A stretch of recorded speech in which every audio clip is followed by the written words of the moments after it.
একটু স্লোলি।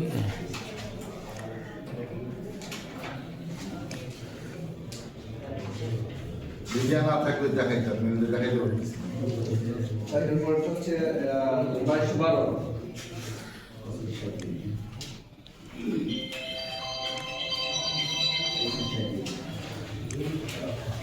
এই এক বক্সে দুইটা এক বক্সে দিলে পারে। এবার কি প্রথমবার ভোট দিতে আসছেন? জি, আমার ফার্স্ট ভোটার। ভোটারদের এবার প্রথমবার ভোট দিতে এসে আসলে আপনার কেমন লাগছে? ফার্স্ট ভোটার সেই হিসেবে অনেক ভালো লাগতেছে।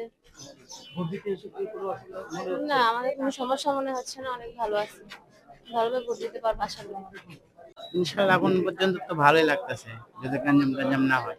ভোট দিতে কি কোনো অসুবিধা হয়েছে? না, কোনো সমস্যা হয় না। ভোট কি এবারে প্রথমবার দিতে আসছেন? না, এবার আরেকবার ভোট দিছি।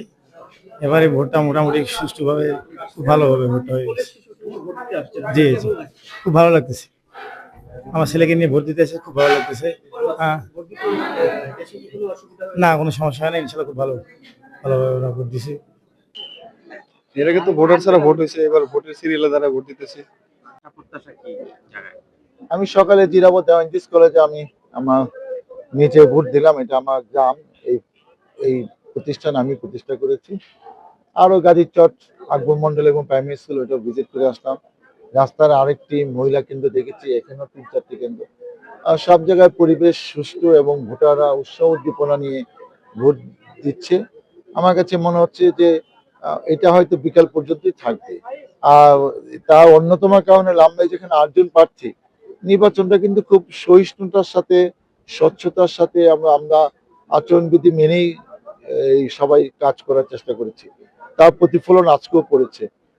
আমি বিশ্বাস করি যে নির্বাচন সুষ্ঠু হচ্ছে এবং শেষ পর্যন্ত সুষ্ঠুই থাকবে। এবং ভোটারদের উৎসাহ উদ্দীপনায় আমি যে পরিশ্রম করেছি, অনেক কাজ করেছি। আমি এই এলাকা পরিচিত প্রার্থী, আগেও এমপি ছিলাম। আমি একটা রাজনীতি পরিবারের সন্তান। 17 মাস আমরা বিভিন্ন এলাকায় গণসংযোগ করেছি ব্যাপক। 2 মাসও আমি যে কোনো প্রার্থীর থেকে অনেক বেশি গণসংযোগ করেছি, ভোটারদের সাথে বেশি দেখা করেছি। সেই হিসাবে আমি মনে করি যে যোগ্যতার ভিত্তিতে, পরিশ্রমের ভিত্তিতে, বাস্তবতা রেখে আমরা 17 বছর বঞ্চিত লাঞ্ছিত ছিলাম। সবকিছু মিলে ভোটার হয়তো আমাকেই যোগ্য প্রার্থী হিসাবে তাদের কাছের হিসাবে বিবেচনা করছে এবং আমি বিজয়ের ব্যাপারে আশাবাদী। ইনশাল্লাহ আপনারা রাতে দেখতে পাবেন যে ভোটাররা আমাকেই পছন্দ করেছে এলাকার জনপ্রতিনিধি হিসাবে। এটি আমার বিশ্বাস, এটি আমার আশা।